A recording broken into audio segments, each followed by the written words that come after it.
La compagnie Caravelle présente Carnet d'art, podcast.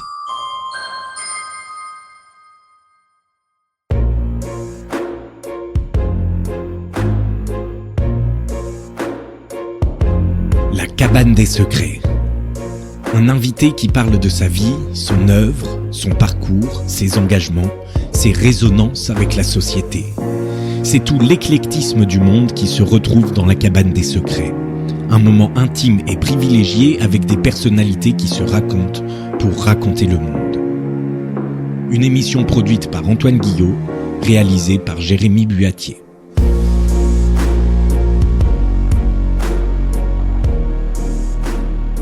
Donc Michel Didier, on est dans ton appartement parisien, dans un immeuble haussmannien, dans le 12e arrondissement, on va pas donner l'adresse, mais...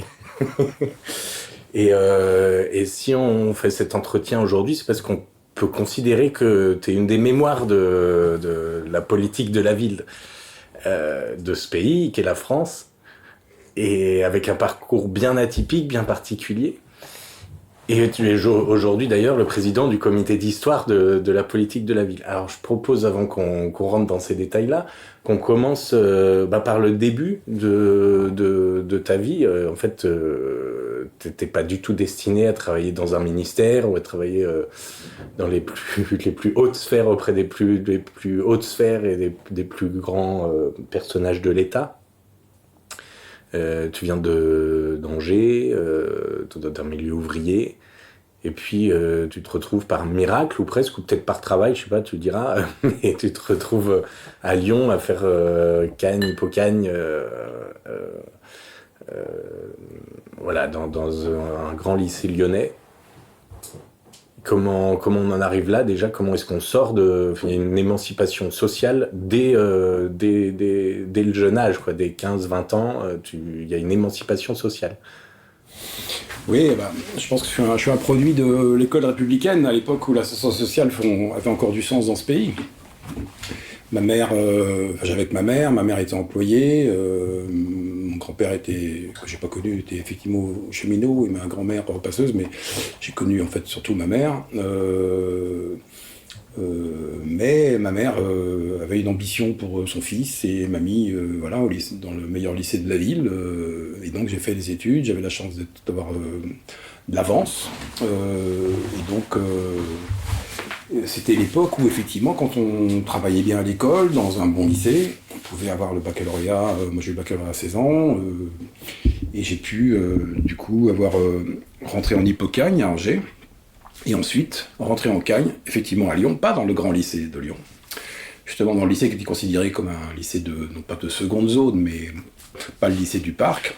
Notre grande fierté d'ailleurs, c'est d'avoir réussi le concours cette année-là, avoir placé trois élèves, alors que le lycée du Parc en a placé aucun. Mais donc voilà. Et c'était Édouard Herriot. Édouard Herriot, oui, absolument. Dans le 6e. Tout à fait. Et donc donc je réussis le concours d'entrée à l'école normale supérieure de Saint-Cloud. Et je me retrouve pendant 4 ans à être un intellectuel, enfin en tout cas à être entouré de camarades qui se destinaient à être profs d'université ou profs en lycée. Quelques-uns souhaitaient préparer l'ENA. Mais c'est vraiment un parcours qui était possible encore dans les années 70. Parce qu'aujourd'hui, tu dirais que c'est plus possible, ça. Déjà, quand je suis rentré à Normal Sup, on était très peu à être enfant d'ouvrier ou d'employé. Très peu. Je crois qu'aujourd'hui, il n'y en a plus aucun. Je n'ai pas les statistiques, il faudrait vérifier, mais c'est vrai que je pense qu'aujourd'hui, arriver dans une grande école, à part certains dispositifs tout récents, mais c'est quand on vient d'un milieu très modeste, qu'on n'a pas l'accompagnement familial, intellectuel suffisant, on n'y arrive pas, quoi. Moi, à mon époque, c'était possible. Alors j'ai travaillé, mais pas au-delà de ce qui était nécessaire, jamais. C'était pour qu'on te laisse tranquille, quoi. Et d'une certaine manière, d'ailleurs, une grande partie de ma formation intellectuelle était aussi une formation qui était aussi politique, qui était une formation c'était une époque de grande effervescence des idées. On peut dire que tu avais une quinzaine d'années en 68. Tu te souviens déjà? Plus jeune. Malheureusement, j'étais plus jeune parce que j'ai pas fait mes 68 du bon côté puisque je n'avais que 13 ans. Et en fait, par contre, très vite, je me suis retrouvé dans mon lycée, à l'époque, lycée David d'Angers, pris dans les effervescences. En plus, j'étais très jeune, j'avais 2 ans d'avance, donc dans ma classe, il y avait des gens qui étaient plus âgés, qui étaient aguerris au débat politique, et je me suis retrouvé embarqué à distribuer des tracts, à être membre de l'Union nationale des comités d'action lycéens. Voilà, et là, à l'époque, tout était politisé. Les profs faisaient des cours très engagés politiquement. Au lycée, comme d'ailleurs ensuite, évidemment, en Normal Sup. Moi, je me rappelle toute ma vie qu'en Hippocagne, au programme de philo, il y avait Lénine, l'État et la Révolution. Qui donnerait aujourd'hui en Hippocagne comme... En plus, le prof n'était pas du tout marxiste.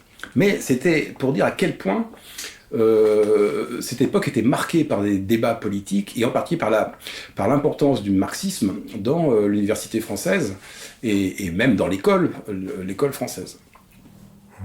Parce qu'aujourd'hui, clairement, c'est plus possible. Enfin, puis un programme comme ça, ça n'existerait pas en France en tout cas. T'as connu l'époque où ça a basculé. Enfin, t'as vu clairement cette bascule se faire. Oui, alors c'est-à-dire, il faut bien se remettre dans l'époque. C'est une époque où la gauche n'avait jamais été au pouvoir. Donc il y avait cette idée qu'il y aurait des lendemains qui chantent. Et qu'en plus, on était dans l'époque post-68 art, donc il y avait une très grande effervescence, une volonté de la jeunesse de s'émanciper. C'était aussi c'est pas simplement un combat politique, c'est un combat aussi pour la libération des mœurs. Tout ça était concomitant. Et on était baigné là-dedans. Moi, je me souviens, on croyait fermement, quand on avait 16 ans, 17 ans, 18 ans, que effectivement demain allait être formidable, quoi. Et on était porté par cette énergie de transformation sociale, cette idée d'époque un peu pro-révolutionnaire, sans y mettre d'ailleurs des formes politiques révolutionnaires vraiment, mais c'était une très très grande effervescence. Dans les lycées, dans les universités, à l'école supérieure de Saint-Cloud, c'était une époque très intéressante. Et moi, je me souviens des grands débats, y compris à Normal Sup. Moi, je voyais arriver Roland Barthes, il y a des grands intellectuels qui venaient débattre avec nous des grands sujets. Et moi, je vendais l'humanité le midi avant de passer à la cantine. Mais on était tous impliqués là-dedans. Enfin, en tout cas, moi, je l'étais. J'avais cette conscience sociale, je dirais, mais j'étais baigné dans une certaine époque. Oui, parce que ce qu'on entend là, c'est que c'est presque un hasard que tu aies cette conscience politique. C'est la vie qui a fait que ça s'est mis sur ton chemin, mais ça veut dire qu'il n'y a pas de détermination au préalable, de détermination intellectuelle ou de prédisposition qui existerait. Je vais apporter une petite nuance du coup à ce que je viens de dire. Ma mère est quelqu'un qui avait fait un cheminement personnel et intellectuel. Ma mère avait eu une vie difficile, compliquée, et elle avait essayé de trouver des ressources pour l'aider à se débrouiller dans la vie, à comprendre. Donc elle n'avait pas du tout vécu dans un milieu catholique ou chrétien, mais elle s'est convertie, mais avec ce travail de recherche intellectuelle, qui ne l'a jamais quitté, et je crois qu'elle me l'a transmis. Et elle avait une conscience, on va dire, sociale. Elle était gaulliste, après elle était mitterrandiste, mais elle a toujours lu des bouquins de réflexion, voilà. Et donc je pense qu'elle m'a transmis ça, ce goût pour la réflexion, pour l'action sociale. Mais elle-même n'était pas du tout militante. Mais je n'étais pas baigné dans un milieu où on ne parlait pas des problèmes politiques. On en parlait. Mais elle n'était pas militante, elle n'était pas engagée, elle était juste engagée dans cette réflexion chrétienne, et elle avait souvent des idées d'ailleurs, je qualifierais plutôt de gauche. Je cherche le nom de ce prêtre-là, mais son nom m'échappe. Elle était allée faire des kilomètres pour aller l'écouter parler.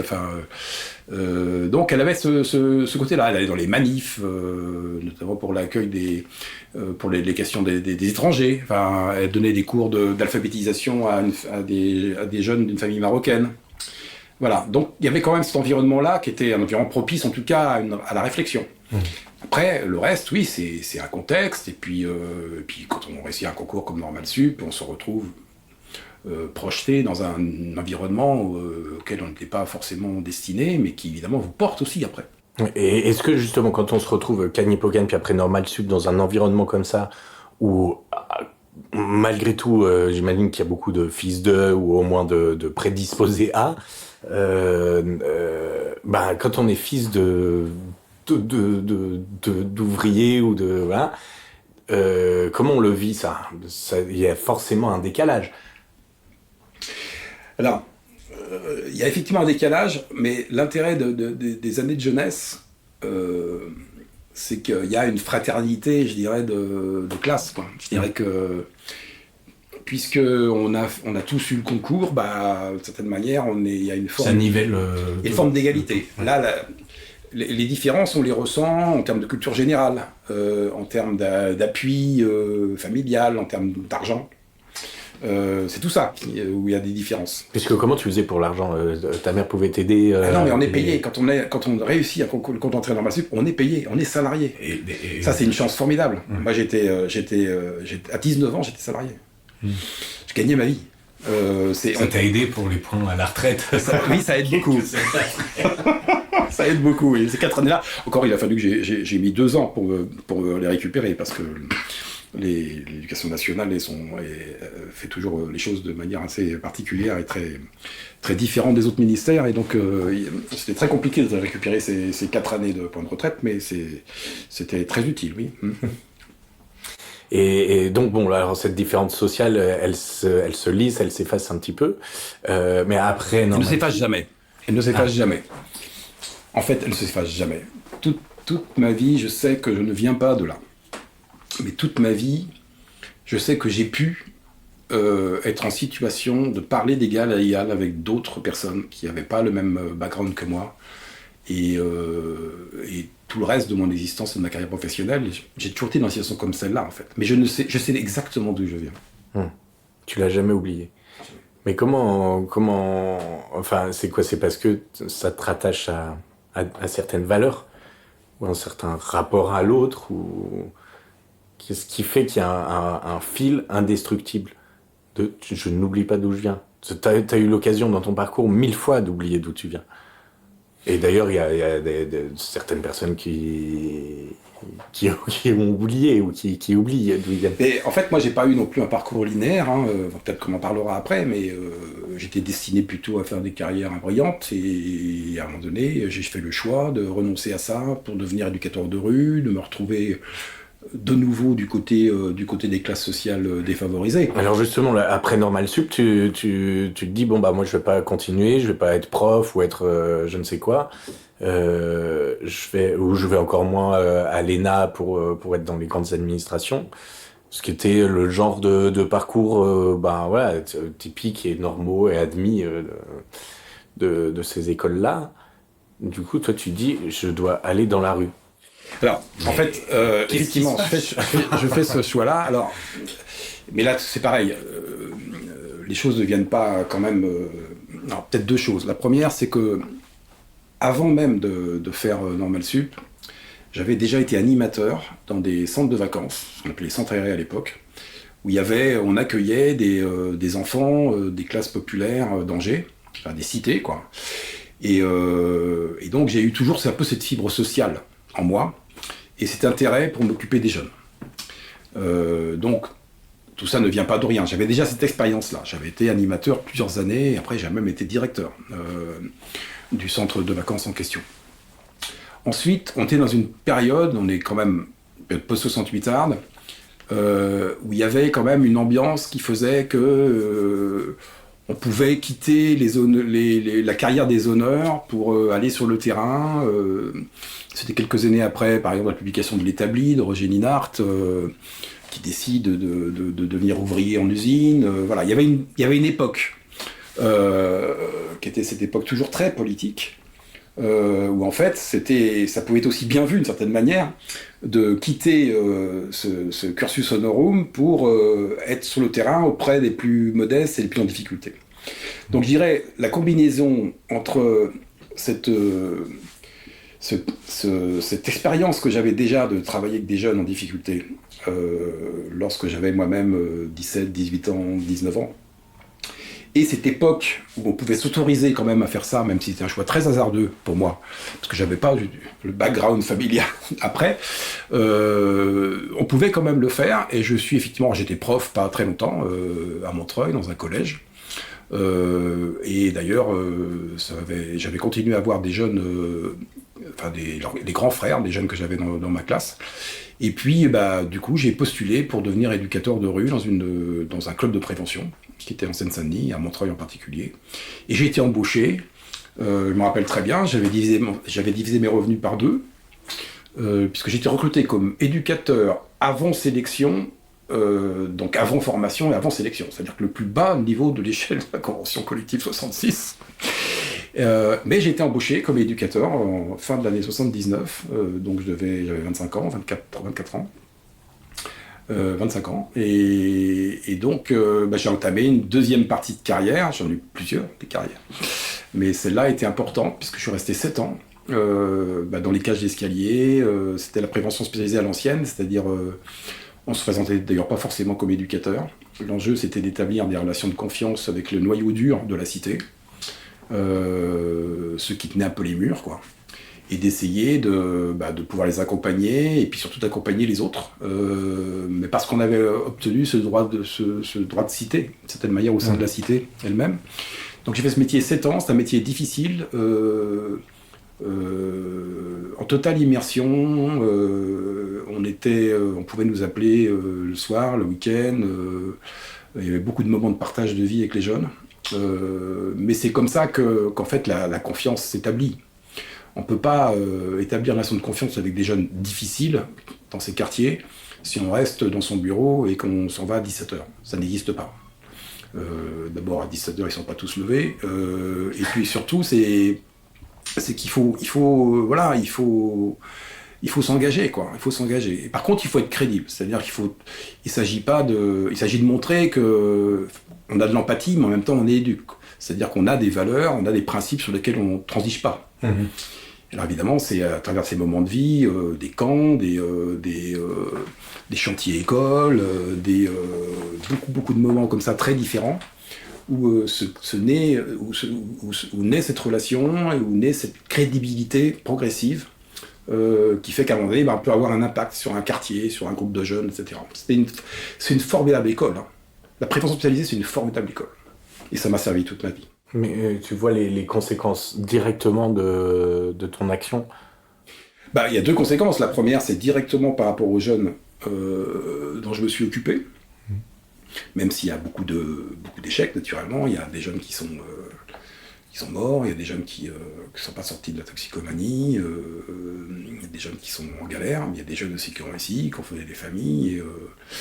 Et puis surtout, c'est que ensuite j'ai emporté ce bagage-là d'expérience dans la suite de ma carrière, et que je n'ai jamais oublié ça, et que quand je parle de la manière dont on peut intervenir dans une cité, dont on peut travailler avec des jeunes, en gros, je sais de quoi tu parles. Oui.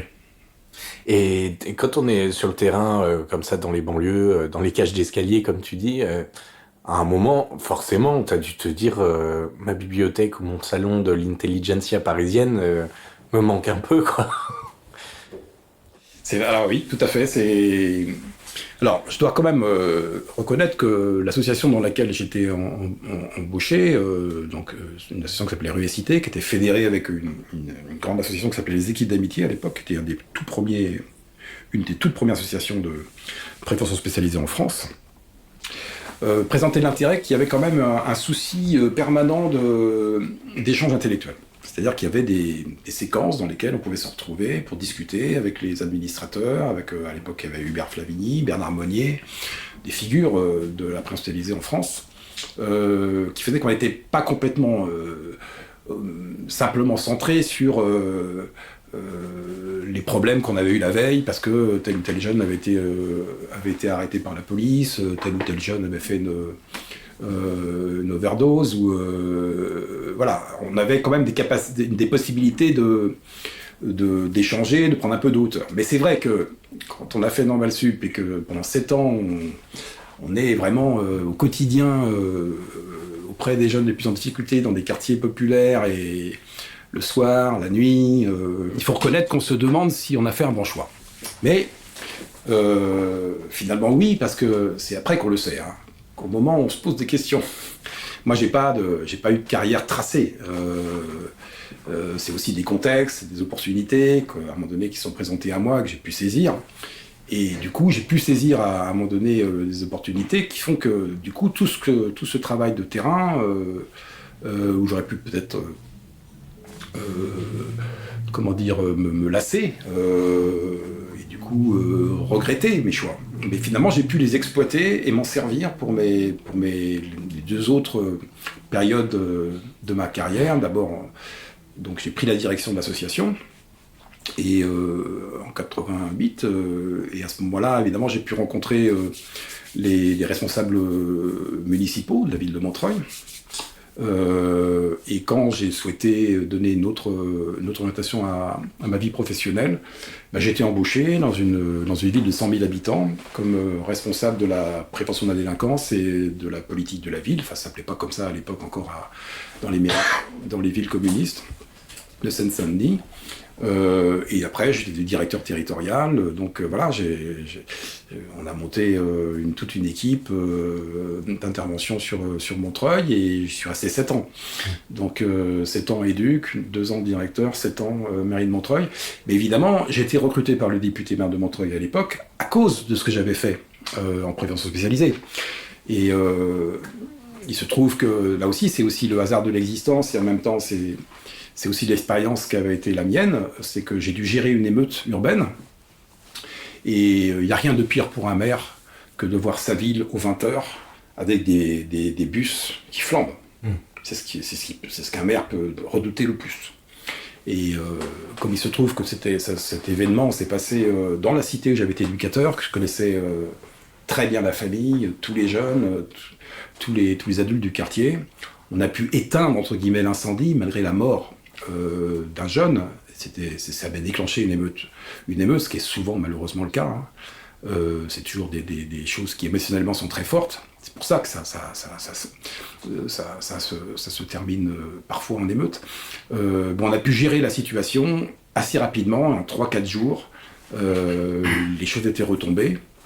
Et le député maire a eu tellement peur qu'il m'a dit, bon, écoutez, on va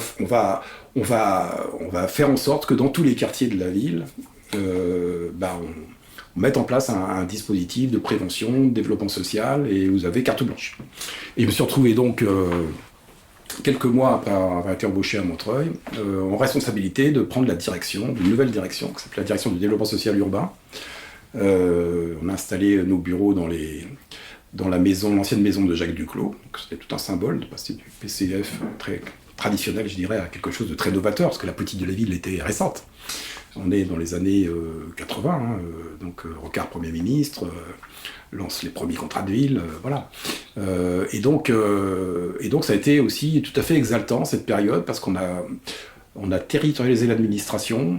Il y a eu les premières délégations d'adjoints de quartier, ça se faisait pas à l'époque. Donc c'était passionnant de construire cette nouvelle relation de proximité entre une administration municipale et les habitants, et en commençant dans les quartiers populaires.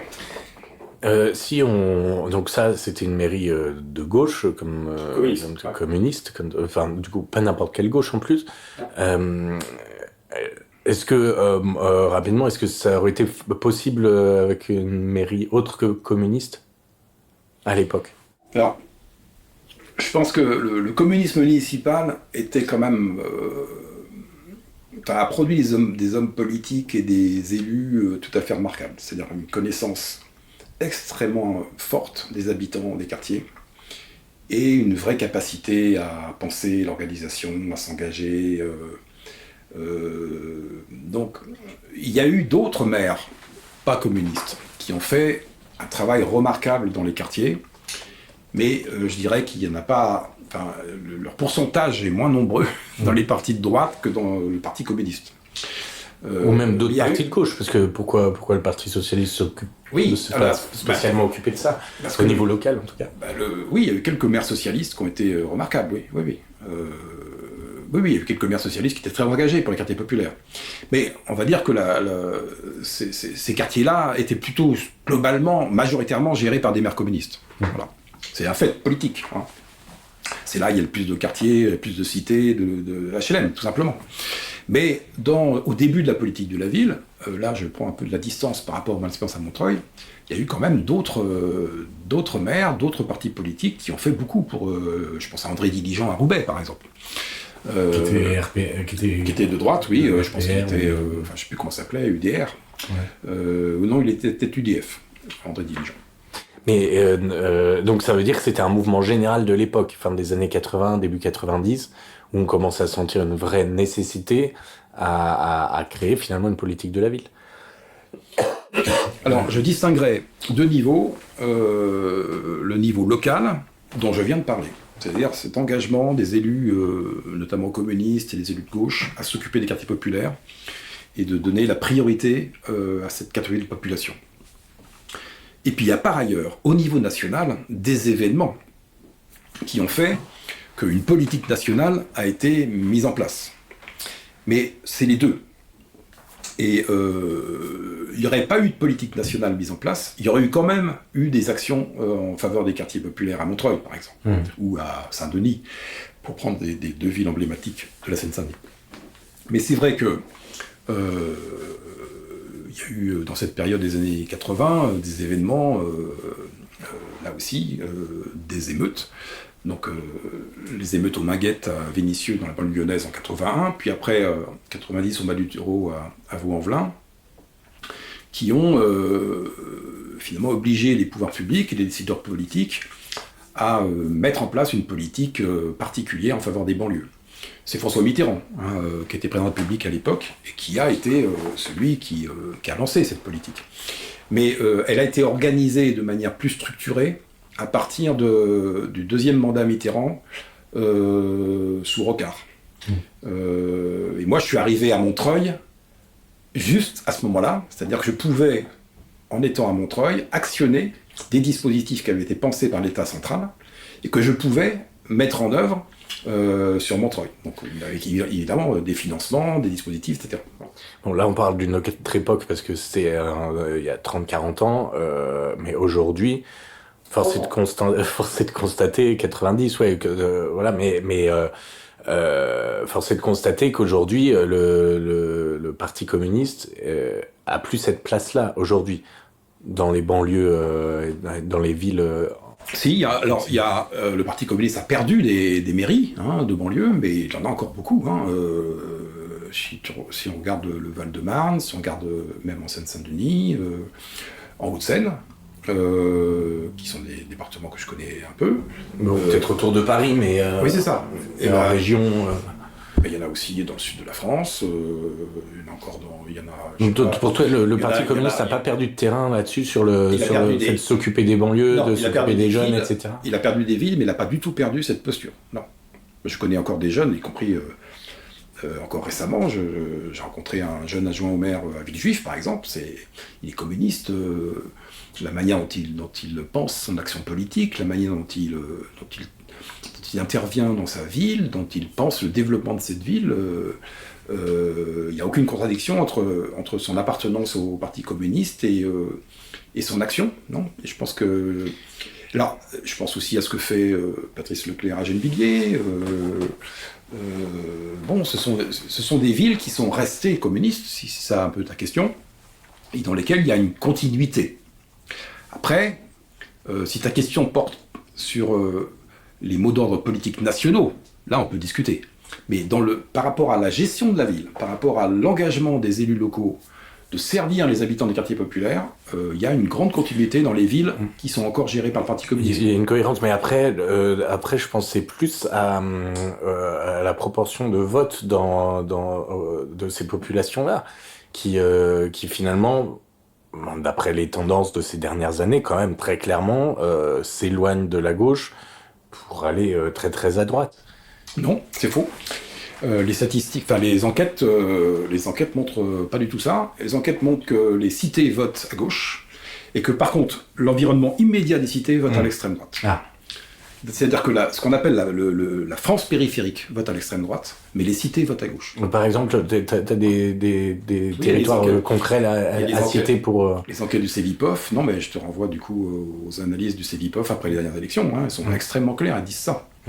Elles disent que le vote des cités est un vote à gauche. Le vote Mélenchon, par exemple, a été majoritaire. Et par contre, l'immédiat environnement des cités et la France périphérique, c'est un vote plutôt en référence extrême droite. Mais le vote Mélenchon, c'est pas le PCF ? Non.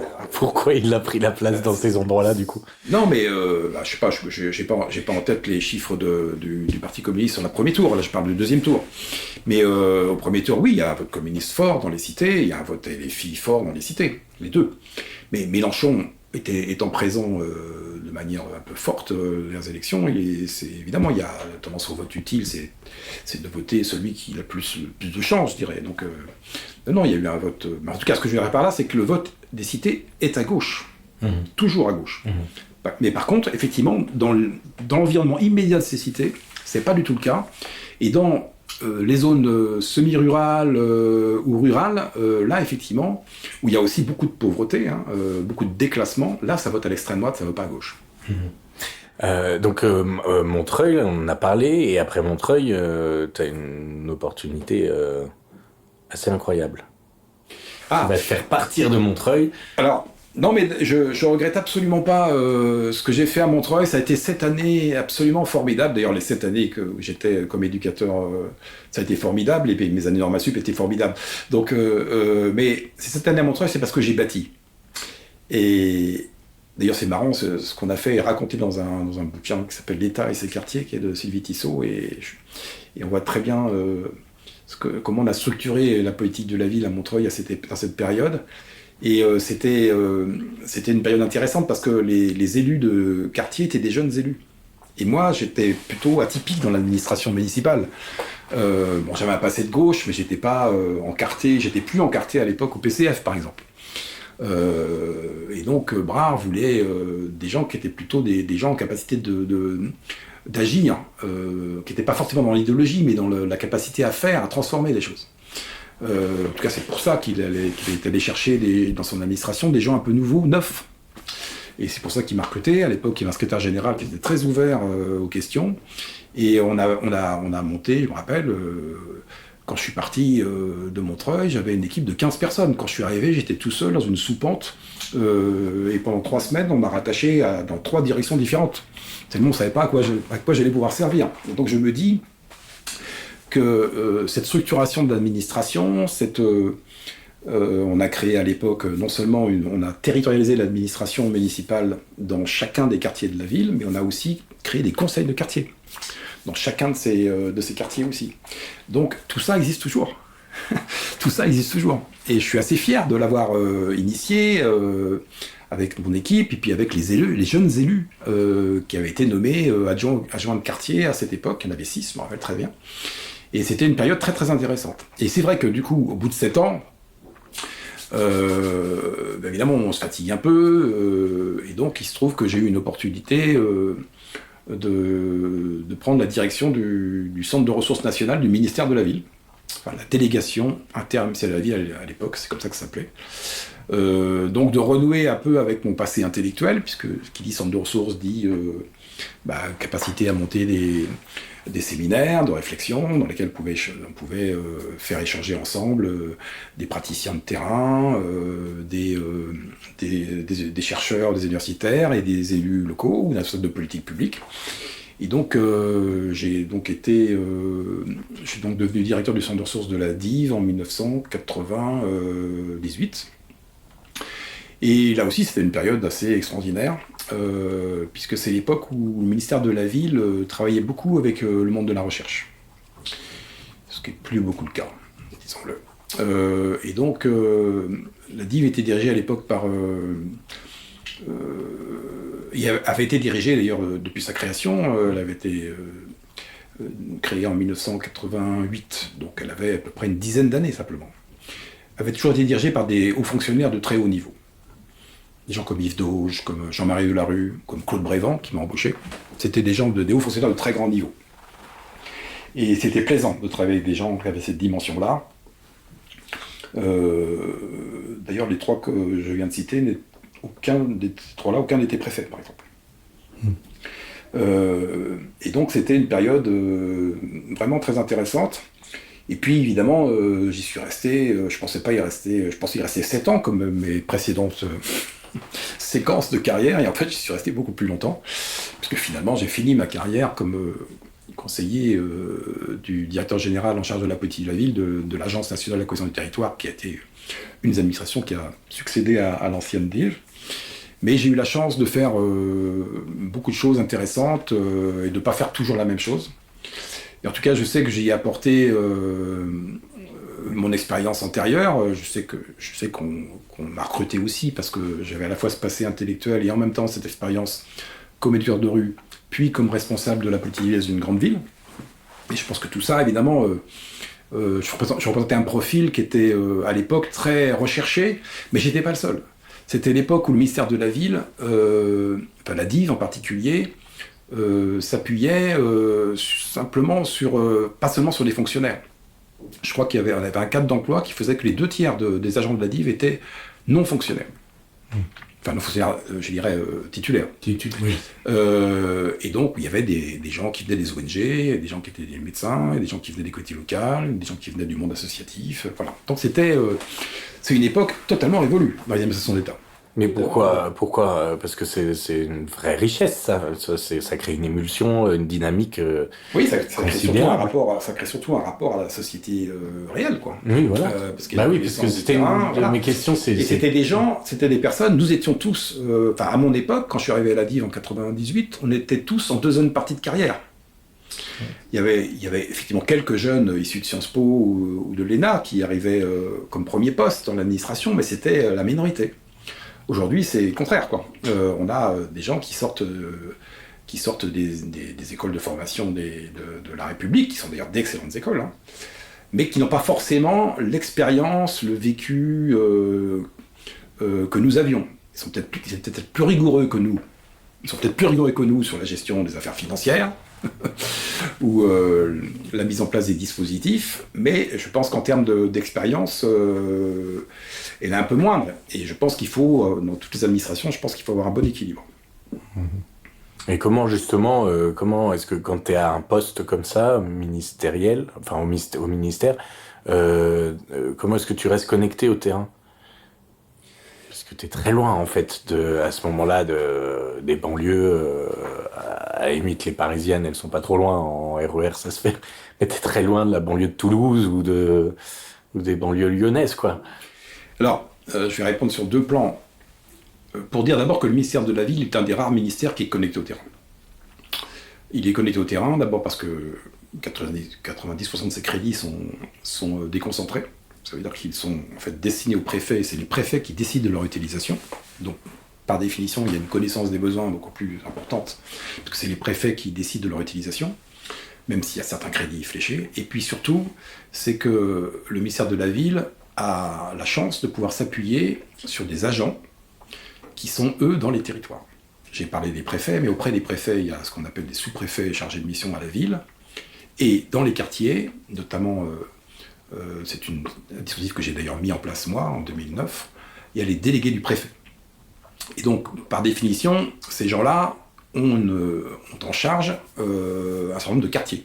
Donc, leur premier devoir, c'est d'aller rencontrer les associations du quartier, la mairie, tous ceux qui comptent dans le quartier.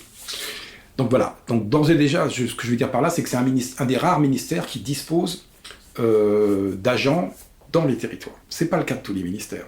Il y a un ministère de l'Intérieur, naturellement. Mais dans les autres ministères, les affaires sociales, par exemple, il n'y a pas ça.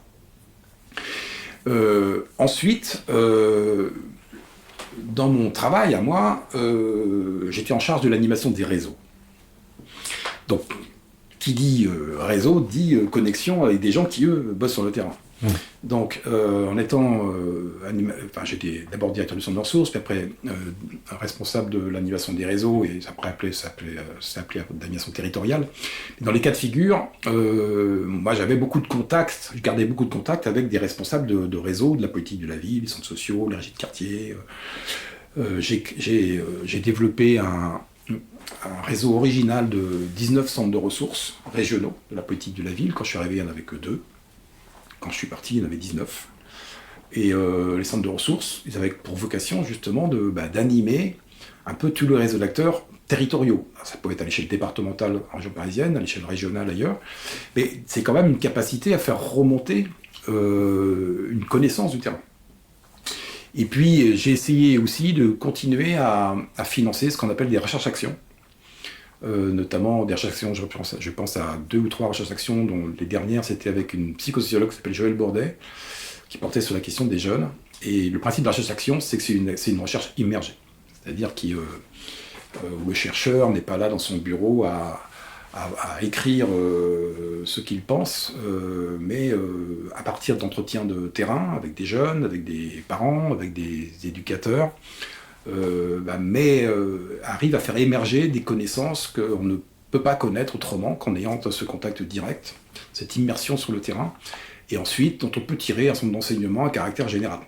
Donc j'ai financé plusieurs recherches de ce type, dont une notamment sur la question de l'esprit critique chez les jeunes des quartiers. C'était juste après les premiers départs au djihad dans certaines cités. Donc j'ai toujours eu ce souci de garder le contact avec soit moi-même, par moi-même, mais c'est vrai que quand on est dans un ministère, on l'a de moins en moins, soit via des dispositifs de recherche-action, d'avoir cette connaissance du terrain toujours. Pour continuer, Michel, est-ce qu'on peut dire qu'en constatant les effets de cette politique de la ville depuis une quarantaine d'années, finalement, la politique de la ville, c'est un pansement d'une politique générale qui marche sur un pied et demi, ou en tout cas avec des béquilles, quoi. Alors, je ne sais pas si on peut dire que c'est un pansement. En tout cas, on peut dire que c'est une politique qui est venue corriger des effets négatifs d'autres politiques qui ont été menées avant. Qui étaient des politiques de ségrégation spatiale et sociale, c'est-à-dire en fait consistaient à mettre les populations les plus pauvres et les plus en difficulté dans les mêmes quartiers. Il faut quand même aussi comprendre une chose, c'est que tout n'était pas prévu. Lorsqu'on, par exemple, on a construit les grands ensembles HLM, on les a construits à la périphérie des villes, mais à proximité des bassins d'emploi industriels. C'est-à-dire qu'en fait, les gens étaient logés à côté des usines. Mais on ne s'est pas dit une seconde à ce moment-là, ah tiens, peut-être que ça posera un problème à un moment si on concentre toute la même catégorie socio-professionnelle au même endroit. C'est ça que alors c'était peut-être dans la logique de Michelin, de Peugeot, etc. Non, c'est en ça que je dis que c'était pas prévu. C'est en ça que je dis que c'était pas prévu. En fait, on a logé dans les grands ensembles, lorsqu'on a construit les grands ensembles, absolument pas les populations les plus pauvres. C'était plutôt les ouvriers qualifiés qui étaient dans ces grands ensembles. Mais ce qui s'est passé, c'est que on a réorienté les crédits d'aide au logement, non plus vers le logement social, mais vers l'accès au pavillonnaire. Le résultat des courses, ça a été quoi ? C'est-à-dire que les familles qui étaient logées, donc les premiers occupants des grands ensembles, étaient des ouvriers qualifiés. Donc plutôt, c'était pas du tout les personnes les plus modestes, les plus en difficulté. Donc tous ces gens-là... C'est ce qu'on appelle aujourd'hui la classe moyenne. Ou le bas de la classe moyenne. Oui, enfin, je suis toujours très réservé sur ces catégories. Non, c'est pas des catégories qui sont démontrées. Hein. Quand on en parle par les journalistes, par exemple, c'est jamais fondé ce qu'ils racontent là-dessus. Donc, ce dont je parle, c'est les premiers occupants des grands ensembles qui ont été logés dans des conditions qu'il faut se rappeler qu'elles étaient bien meilleures qu'auparavant. C'est-à-dire c'était des logements très grands, spacieux, ensoleillés, avec beaucoup d'espaces verts, etc. C'était un progrès en matière de qualité de vie pour ces populations-là. Bon, ces premiers occupants, en fait, ont quitté les grands ensembles pour aller dans les pavillons. Parce que la politique publique, justement, à modifier les conditions d'aide au logement. C'est-à-dire qu'on est passé de l'appui au logement social vers l'appui en fait au pavillonnaire. C'est la loi Barre qui fait ça. Donc, et en même temps qu'on lançait la politique de la ville, on voit donc les premiers occupants de ces grands ensembles qui partent, donc qui sont remplacés immédiatement par des populations plus pauvres et surtout par des populations d'origine immigrée, puisqu'on est sous Giscard d'Estaing et c'est le moment du regroupement familial. Donc on voit arriver dans ces grands ensembles, d'un coup, des populations plus pauvres, puisque les autres étaient partis, et par ailleurs, des populations d'origine immigrée. Donc évidemment, la composition sociale même des quartiers change au moment où la politique de la ville est mise en place. C'est-à-dire que la politique de la ville n'avait pas été forcément pensée pour ces populations-là.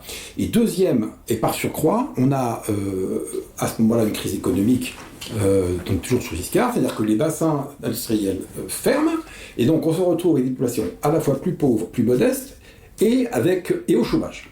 Donc évidemment, la politique de la ville arrivant à ce moment-là, encore une fois, c'était pas du tout ça qui était prévu, se retrouve à gérer des problèmes énormes qu'elle ne pouvait pas gérer toute seule, puisque ces problèmes-là relevaient des politiques de droit commun de l'emploi, des politiques de droit commun du logement, des politiques de droit commun des transports, etc.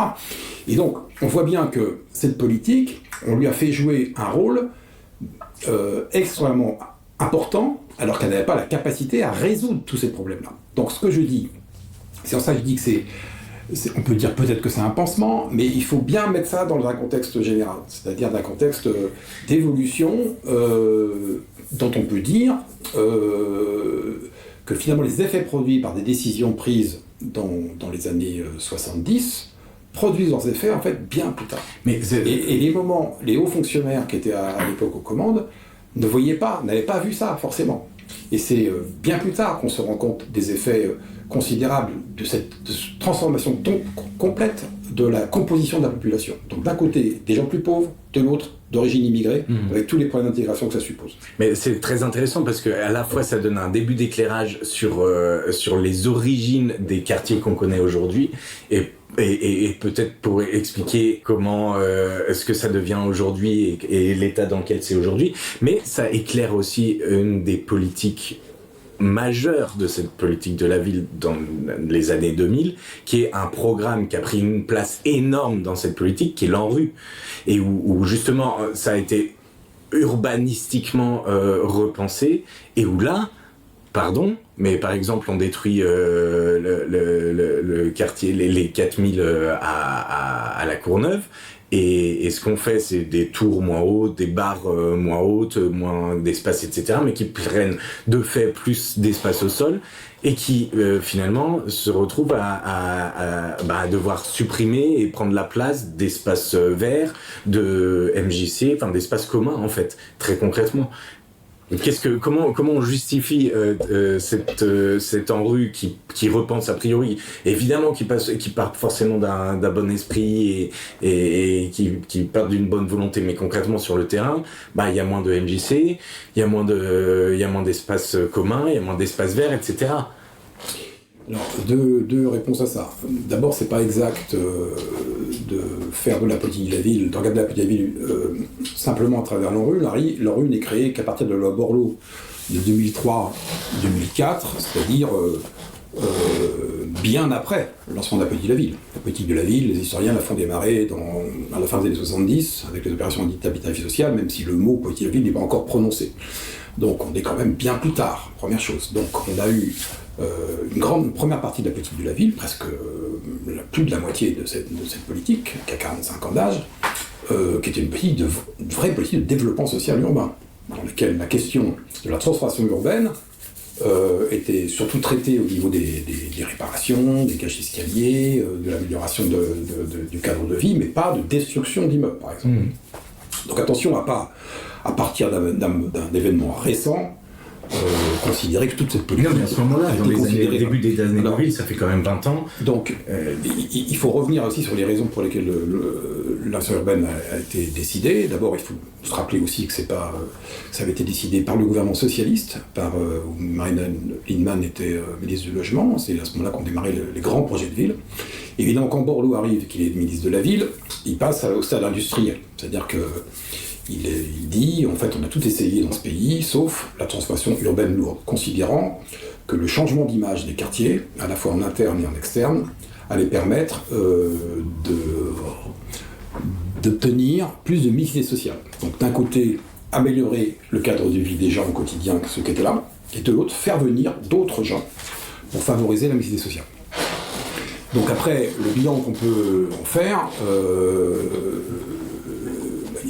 comme toujours, sur des politiques aussi importantes, complexes. D'un côté, on peut dire que la vie des gens au quotidien s'est améliorée. Il suffit de... Je suis passé il n'y a pas longtemps à Corbeil-Essonnes, etc. Enfin, il y a tous les quartiers la gueule des quartiers dans ce pays a changé. Maintenant, les réserves qu'on peut y mettre, la première, c'est que ça n'a pas entraîné forcément de la mixité sociale. En tout cas, pas de manière massive, même si à l'intérieur même des grands dégroupements de logements HLM, il y a eu des choses qui sont produites qui étaient tout à fait intéressantes. Et deuxièmement, le fait de changer le cadre de vie urbain ne donne pas forcément de l'emploi aux gens quand ils sont au chômage. Alors, mais on a su analyser pourquoi ça. Pourquoi changer le cadre, parce qu'on l'a pensé à un moment, pourquoi changer le cadre d'environnement urbain des gens donne pas forcément d'emploi, puisque c'est quand même ce sur quoi, c'est un des piliers de ce sur quoi misait la loi Borloo dans les débuts des années 2000. Non, alors la Borloo était beaucoup, enfin ça c'est aussi des... On raccourcit parce qu'on pourrait rentrer dans les détails c'est même caricatural, des détails de technocrates. C'est même caricatural, c'est malheureusement ce que fait beaucoup la presse. Par exemple, on dit que... Dont je ne suis pas, je le rappelle quand même. On dit que la loi Borloo, c'était uniquement la création de l'ANRU. Non. La loi Borloo, elle dit par exemple que pour chaque politique publique sectorielle, thématique, on va avoir des indicateurs de suivi sur la situation des quartiers par rapport à leur environnement. C'est-à-dire qu'on va regarder est-ce que l'écart s'est réduit en matière de sécurité, en matière de santé, en matière d'emploi, en matière de réussite scolaire. Donc, et tout ça, on met en place un système transversal d'évaluation. Donc on oblige tous les faiseurs de données nationaux à produire des statistiques, c'est une petite révolution en France, à produire des statistiques à l'échelle infracommunale, ce qui ne se faisait pas dans ce pays. Donc en fait, on va pouvoir mesurer la situation d'un quartier par rapport à son environnement urbain le plus proche. Et donc on va pouvoir mettre en place des politiques qui visent justement à améliorer la réussite scolaire, à améliorer l'emploi, à améliorer la santé, à améliorer la sécurité, etc. Et on va mesurer ça. Donc c'est pas que la rénovation urbaine de la loi Borloo. Je ferme ma parenthèse. Après, la question qu'on peut se poser, c'est effectivement en quoi la politique de la ville a permis aux autres grandes politiques, les politiques d'emploi, les politiques d'éducation, les politiques d'intégration, d'améliorer la situation. Et c'est là où on peut dire que la politique de la ville a probablement trop souvent servi de cache-chèque aux autres politiques qui, considérant que la politique de la ville existait, ont considéré justement que les problèmes étaient traités par cette politique particulière et n'ont pas fait les efforts dans ces quartiers comme il aurait fallu le faire. Donc on peut dire des choses comme ça, c'est-à-dire que ça a été une politique qui n'a pas simplement une politique de compensation, mais une politique parfois de substitution. Or, si on avait mis au même niveau d'importance la question de la réduction du chômage dans les quartiers, la réduction de la réussite scolaire dans les quartiers, la réduction de la sécurité, l'amélioration de la sécurité dans les quartiers, que ce qu'on a fait dans la zone urbaine, là, je pense qu'effectivement, l'effet aurait été beaucoup plus important. Et c'est vrai qu'on peut dire, si on veut être objectif, que l'effort mis dans la transformation urbaine a été plus important que les efforts mis dans les transformations qualifiées de sociales. Voilà. Alors, est-ce qu'on peut dire que... Alors, pardon pour la provocation, mais c'est pour te faire dire des choses, parce que là, typiquement sur la loi Borloo, c'est très très intéressant que tu descendes la loi Borloo de la simple rénovation urbaine, parce que c'était beaucoup plus important que ça, évidemment. Mais est-ce qu'on peut dire que la politique générale a pris conscience d'une certaine importance de ces quartiers, de ces populations-là, ok. niveau urbanisme, voilà. Mais par contre, niveau social, comme tu viens de le dire, il y a encore du progrès à faire. Et la politique de la ville reste ce pansement dont on parlait tout à l'heure. Mais est-ce que quelque part, et je te dis pardon pour la provocation, mais j'ai hâte de voir comment tu vas réagir, c'est pas dans l'essence colonialiste et du coup dans le néocolonialisme de la France que de dire de toute façon ces populations-là elles sont mises de côté, c'est pas grave parce que quelque part c'est leur destinée et voilà, et puis il faut juste pas qu'elles ouvrent trop grand leur bouche et si elles ouvrent pas trop grand leur bouche, c'est pas grave, on s'en occupera pas, ça veut dire que tout va bien et on les laisse de côté. Je crois pas du tout. Dans la politique générale, on ne voit pas l'intérêt pour je crois pas du tout à ça. Pour avoir travaillé, donc, comme tu le disais au début, très longuement, plus de 23 ans dans les politiques publiques à l'échelle nationale, et 7 ans dans les politiques locales, on ne peut pas dire que les politiques ne s'occupent pas des quartiers, n'ont pas cette préoccupation. Tu parles de la politique générale, hein, pas que de la politique de la ville. Mais je parle de la politique générale. Les politiques de la ville ne sont pas en dehors des politiques gouvernementales, pardon. Les ministres sont nommés par la République, il y a un gouvernement qui fonctionne et qui est nommé par un Premier ministre. Donc, non, on ne peut pas dire ça. Il y a certains partis politiques, oui, qui disent ça. Il y en a un seul, en fait, à vrai dire. Il n'y a que le Rassemblement national qui dit ça. Que s'il arrive au pouvoir, il supprime la politique de la ville. Aucun autre gouvernement ne le dit et aucun gouvernement ne l'a fait. C'est une politique, justement, qui est plutôt une politique consensuelle. Est-ce que... Attends, je termine ma réponse, du coup. Donc, il ne faut pas faire de faux procès au gouvernement, quel qu'il soit, dans la manière dont il considère les quartiers comme nécessitant une intervention politique et publique. Par contre, les discours peuvent évoluer selon les époques. Moi, ce que je constate, c'est qu'il est évident que le degré d'intervention des politiques publiques a toujours été plus important après les émeutes qu'en temps, je dirais, normal. C'est-à-dire qu'on élève toujours d'un cran le degré de réponse des politiques publiques lorsqu'il y a eu les émeutes. Les Minguettes en 81, le Main du Taureau à Vaux-en-Velin en 90, 2005, ce sont des moments où les politiques publiques, derrière, essayent de mettre en place de nouveaux dispositifs. Tu parles tu dis on ne peut pas faire quelque procès que ce soit. J'ai pas dit qu'on ne pouvait pas faire quelque procès que ce soit. J'ai dit qu'on ne peut pas faire le procès aux politiques de considérer ces populations, comme on a l'air de le dire, comme étant en dehors de la société française. Non mais alors, quel procès on peut faire alors ? Quel procès on peut faire ? Voilà ma question. Quel procès on peut faire si on ne peut pas faire ce procès-là au gouvernement qu'on jusqu'à ce jour était au pouvoir ? Alors, je pense qu'il y a...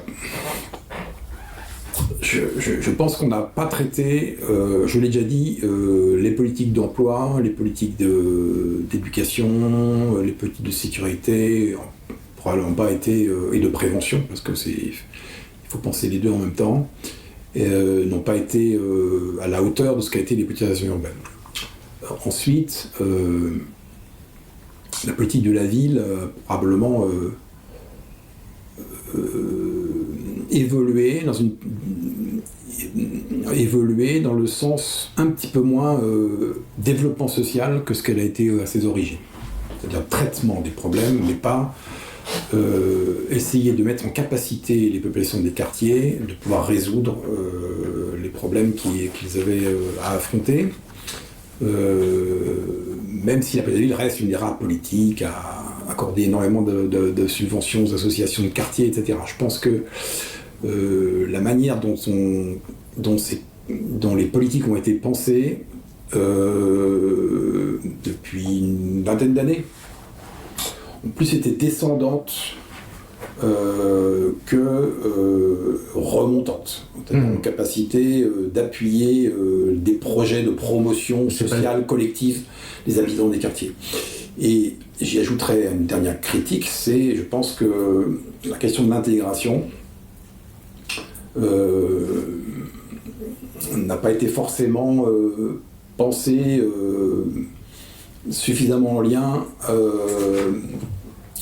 entre politique de la ville et les autres politiques. Alors que l'enjeu est très fort. Ce qui est compliqué dans une question comme celle-là, c'est que c'est évident, les choses sont pas tout blanc ou tout noir, quoi. Aucun gouvernement n'a délaissé ses populations, et en même temps, l'effort n'a pas toujours été à la hauteur, et le message n'a pas été forcément politiquement aussi le bon. Le vrai problème aussi, c'est la manière dont on regarde ces quartiers. Et sans doute que le travail politique n'a pas été suffisant pour considérer que dans ces quartiers, c'est la France qui est dans ces quartiers. C'est l'image de la France.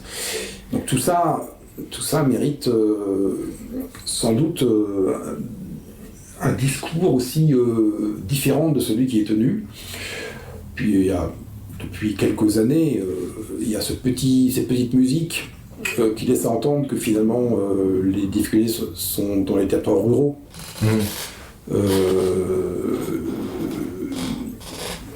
Et donc peut-être cette petite musique pourrait laisser entendre que finalement les problèmes sont plus aussi importants dans les quartiers. Est-ce que les Gilets jaunes, par exemple, ça a favorisé cette musique-là ? Oui, clairement. Parce que les Gilets jaunes n'est pas des quartiers, mais plutôt des territoires ruraux et de la diagonale du vide, comme on l'a découverte à ce moment-là. J'ai une question peut-être encore plus compliquée et dont la réponse doit être encore plus complexe, mais est-ce que tu vois une différence entre des politiques, des gouvernements de droite et de gauche dans cette politique de la ville ? La politique de la ville est une politique qui est née dans un gouvernement de gauche. Ouais, mais depuis, il se trouve que... Voilà. Est-ce qu'il y a une différence dans il faut toujours se rapprocher aux faits historiques. C'est pas non plus un hasard si la politique de la ville est créée par le gouvernement de gauche. Oui. Elle peut être créée plus tôt. Hein. Bon. Oui, bien sûr. Ça ne veut pas dire non plus que des maires de villes de droite ne sont pas engagés très fortement dans cette politique. Hein. Il y en a un certain nombre qui l'ont fait. Donc voilà, historiquement c'est une politique qui a été créée par un gouvernement de gauche. Après, je l'ai dit tout à l'heure, il y a une certaine continuité entre les gouvernements. C'est-à-dire qu'à aucun moment, un gouvernement a dit on arrête la politique de la ville. Le seul moment peut-être où on peut le dire, c'est quand l'actuel président de la République a laissé entendre qu'une politique qui avait son âge, 40 ans, donc avait probablement échoué. Qu'il fallait, ce qui est quand même pas rien, parce qu'il fallait, dans les mots. C'est quand même une remise en question pas négligeable justement de ce qui se passe depuis 40 ans. Dans les mots. Après, dans les faits, faut toujours regarder les deux, toujours, en politique. Dans les mots, c'était assez inquiétant. Dans les faits, il y a eu une continuité. C'est-à-dire que... Rien n'a bougé. Non, une continuité dans le sens de l'action. C'est-à-dire que, par exemple... mais il y a pas eu le président de la République actuel a modifié son discours sur le quartier, sur la politique de la ville, entre le moment où il est élu en 2017 et la fin de l'année 2017. Il faut se rappeler qu'en 2017, il y a un mouvement des États généraux des maires à Grigny, qui proteste contre les diminutions de budget intervenues en milieu d'année, et qui fait que Macron fait plutôt un bon discours à Roubaix-Tourcoing en octobre, décide de confier une mission de réflexion à Jean-Louis Borloo, organise un certain nombre de commissions, et finalement il y a un programme d'action gouvernementale qui est engagé en juin de l'année suivante, en 2018. Quand on regarde ce programme d'action, il est important, il est financé, et donc je dirais qu'il s'inscrit dans la continuité des gouvernements précédents. Donc on va dire que dans le discours, il y a eu quelques errements. Dans les faits, il y a une continuation publique. Mais il y a cette petite musique. En fait, c'est une des raisons d'ailleurs pour lesquelles j'étais à l'initiative de créer un comité d'histoire de la petite ville, c'est qu'il y a deux catégories de gens. Il y a ceux qui pensent qu'on ne s'occupe pas de ces quartiers, qu'on le laisse à l'abandon, qu'on laisse les habitants complètement désemparés, isolés, etc. Et l'autre partie qui pense qu'on y injecte des milliards d'euros en pure perte, sans aucun résultat. Entre ces deux positions, il y a la réalité. Il faut objectiver la connaissance qu'on peut avoir de cette politique, il faut en faire le récit, avec le recul nécessaire, avec l'objectivité nécessaire, avec l'esprit critique nécessaire, Parce qu'évidemment, la vérité est entre les deux. Donc il faut pouvoir, c'est aussi un des enjeux du comité d'histoire, On va y venir. c'est d'éclairer ces 45 ans et d'en tirer les enseignements utiles aussi pour l'avenir. J'ai un petit extrait de quelque chose que tu vas peut-être reconnaître tout de suite à te lire.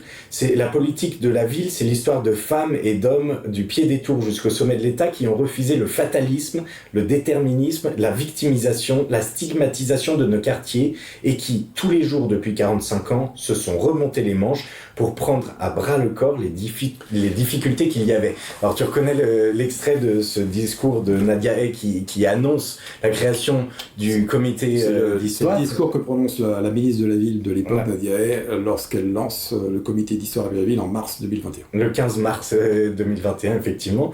Alors, on va en arriver sur ce comité d'histoire, mais une très belle. Mais avant, c'est un très beau discours. Hein. Et puis c'est un très beau discours et une très belle définition, effectivement. Mais justement, j'aimerais, avant de rentrer sur le sens que tu mets dans le comité d'histoire, maintenant qu'on commence à connaître un peu mieux, est-ce que tu considères le jour où tu es à côté de la ministre qui prononce ce discours-là et qui, après ça, te nomme président du comité d'histoire de la politique de la ville, ce qui est quand même pas rien, est-ce que à ce moment-là, tu te dis, oui, en France, l'ascenseur social fonctionne encore? Non, parce que c'est pas parce que je suis président du comité d'histoire que c'est une marque de fonctionnement. Bah, c'est quand même pas rien, toi l'ouvrier, fils de petit employé de banque à Angers. Je vais t'expliquer une chose. Quand on est nommé président du comité d'histoire à 66 ans, ça ne fait pas le même effet qu'à 30. À 66 ans, il y a des choses... Il n'y en a pas eu à 30. Tu es quand même le premier le président du comité d'histoire de la politique de la ville. Parce qu'il y en avait de pas l'histoire avant. De France, quand même. Parce qu'il n'y en avait pas avant. C'est toi qui l'as créé. Non, mais enfin, oui, j'en ai eu le projet, on va dire. Et il faut reconnaître d'ailleurs à cette ministre, qui n'a pas été forcément très médiatisée et très bien connue, que lorsque j'ai présenté mon projet, qu'elle était extrêmement attentive à ça. Et elle a dit une autre chose dans ce discours du 15 mars. Elle a dit que c'était aussi le produit d'une rencontre entre un militant de la politique de la ville, elle parlait de moi, et une habitante de la politique de la ville, elle parlait d'elle. Et je trouve que ce discours, il était à la fois fort sur les mots que tu rappelais, et sur la manière dont elle l'a aussi personnalisé à son niveau. Et j'ai trouvé que c'était un beau discours aussi pour ça. Non, c'est pas. Moi, je fais simplement œuvre utile en continuité avec mon parcours.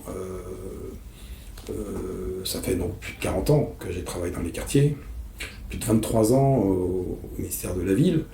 Et il y a une chose qui, je l'ai dit tout à l'heure, je suis toujours extrêmement énervé de voir les positions qui sont prises dans cette politique, qui sont toutes.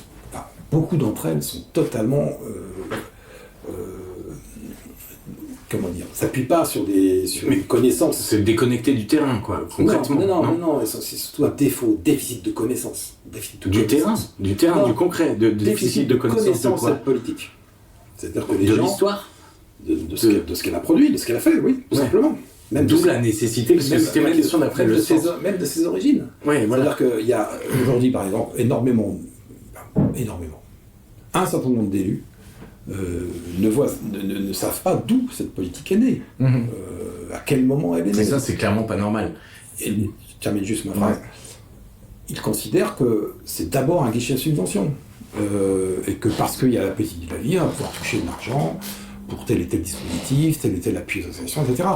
Et c'est quand même pas normal qu'une politique aussi ambitieuse, aussi importante, qui a été contemporaine de toutes les grandes mutations urbaines, économiques, sociales, culturelles de ce pays, qui a été une politique extrêmement innovante, qui a inspiré d'autres politiques, des politiques dans d'autres pays, et qui aujourd'hui inspire, par exemple, les politiques rurales. Il n'y avait pas de politique rurale structurée dans ce pays, et on va chercher la méthodologie de la politique pour voir comment on peut la transposer dans le même ministère en politique rurale, et c'est maintenant le même ministère. Donc on voit bien que cette politique est en fait très largement méconnue, alors qu'elle est passionnante, encore une fois qu'elle est contemporaine des grandes mutations que la France est connue, et qu'elle a en plus aidé à transformer les modes de l'action publique. Méconnue, faute de quoi? Faute de travaux historiques. C'était ma question suivante. Du coup, quel sens tu mets à ce comité d'histoire de la politique de la ville? Quel sens ça a de créer cette chose-là? Alors, t'as répondu là, tu viens de répondre en partie, et puis tu y réponds depuis le début de cette interview. Il y a plusieurs raisons. Il y a plusieurs raisons. Pourquoi c'est important? Je le redis. Déjà pour connaître et pour sortir des à peu près dans lesquels on est toujours dès qu'on parle des quartiers populaires et des politiques qui y sont menées. Donc, produire une connaissance objective sur ce qui s'est fait dans ces quartiers depuis 45 ans. Et en tirer les enseignements pour les politiques qui vont venir. Parce que l'histoire, ça sert à ça. L'histoire, ça sert à éclairer l'avenir, contrairement à ce que certains pensent. Il y a d'autres ambitions dans ce projet. C'est aussi pour moi une manière de faire reconnaître l'action de tous ceux qui ont travaillé dans ces quartiers, quel que soit leur rôle, leur statut, leur fonction. Évidemment les militants associatifs sur le terrain, mais aussi les professionnels, les élus locaux, les agents de l'État aussi. Tous ces gens-là ont été des militants de cette politique. Et donc c'est une certaine manière leur rendre hommage que de faire ce récit de ce qui a été fait dans ces quartiers. D'ailleurs, une des tâches du comité d'histoire, c'est aussi de recueillir des témoignages, etc. Et le troisième élément, la troisième ambition, c'est de ne pas faire une politique, c'est de ne pas faire une histoire par le haut, une histoire ministérielle, une histoire officielle, une histoire académique. C'est de faire une histoire de cette politique qui est d'essence territoriale, partenariale, militante, par les acteurs et par les territoires. Parce que c'est une politique qui se met en place dans des contextes territoriaux extrêmement différents. C'est pas la même politique selon qu'on est dans les grandes métropoles, quand on est à région parisienne, quand on est à région lyonnaise, quand on est à Toulouse, à Strasbourg, quand on est dans des villes moyennes, quand on est à l'outre-mer. C'est pas la même politique. Les mêmes intentions, les mêmes grands programmes, certes, mais il y a des contextes territoriaux et il faut pouvoir éclairer ces spécificités-là et de pouvoir, d'ailleurs, y compris en tirer des enseignements pour les politiques publiques. Oui, et donc ça veut dire, ce que tu es en train de dire, c'est que déjà, structurellement, la politique de la ville, juste pour préciser ça, même si tu l'as plus ou moins dit, la politique de la ville ne s'applique pas de la même manière en région parisienne, à Toulouse, à Lyon ou à Marseille, ou dans d'autres endroits, typiquement en banlieue d'Annecy ou de Chambéry, ou à Saint-Denis de la Réunion. Enfin, c'est trois typologies de quartiers qui sont très différents et dans lesquels les politiques de la ville s'appliquent différemment. Alors, tu viens de le dire, les quartiers sont différents. C'est-à-dire que c'est pas la même chose d'être dans des situations où l'enjeu c'est la résorption d'habitat insalubre, ou d'être sur des grands ensembles, que sont anciennes ZUP, ou dans des territoires ruraux gagnés progressivement par l'étalement urbain. Et il ne faut pas non plus oublier qu'une des marques de fabrique de la petite ville, c'est d'être contemporaine de la décentralisation. Elle est née en même temps que la décentralisation, c'est-à-dire que par définition, c'est une politique territoriale. C'est une politique qui a été coproduite et qui est co-animée par l'État et par les maires. Finalement, ce comité d'histoire, il est construit à ton image, quoi, de la rue à l'oreille de l'entourage des ministres, quoi. C'est ton parcours, et finalement, c'est pour faire le lien et la cohérence entre tout ça. Mais alors, toi, président du comité d'histoire, qu'est-ce que tu pourrais nous dire? Toi, président, quel est ton programme? Toi, président Michel, quel est ton programme? Donc, je suis président d'un collectif, et c'était mon intention initiale. Je considère que pour que ce comité d'histoire il ait du sens, il faut qu'il embarque tout le monde. Et donc j'ai pris la précaution, quand j'ai rendu mon rapport, de rencontrer énormément d'acteurs. L'Association nationale d'élus, les grands établissements publics, les grands réseaux associatifs, les réseaux professionnels de la politique de la ville. C'est une aventure collective. Donc je suis pas... je suis en fait leader d'une démarche collective. Bon, il faut bien... Je suis président parce que je suis nommé par arrêté ministériel et que c'est marqué comme ça. Mais je suis aussi président de l'association pour l'étude de l'histoire de la petite ville, qui, elle, est garante du projet de départ. Donc, et dans cette association, on y retrouve tous les gens que je décris, Il y a des régies de quartier, il y a des universitaires, il y a des professionnels, il y a des militants. Et je ne sais plus quelle était l'autre partie de la question, mais en tout cas, je me sens pas. C'est pas un poste honorifique, c'est plutôt un poste d'animateur. Michel, un dernier mot pour la route ? Eh bien que ce dialogue-là est une chose intéressante parce qu'elle oblige chacun, enfin, va obliger à revenir un peu sur mon parcours, à essayer d'en tirer des enseignements, et je pense que ce type de démarche, je pense que pour chacun c'est utile. La vraie question, c'est en quoi ça peut parler aux gens.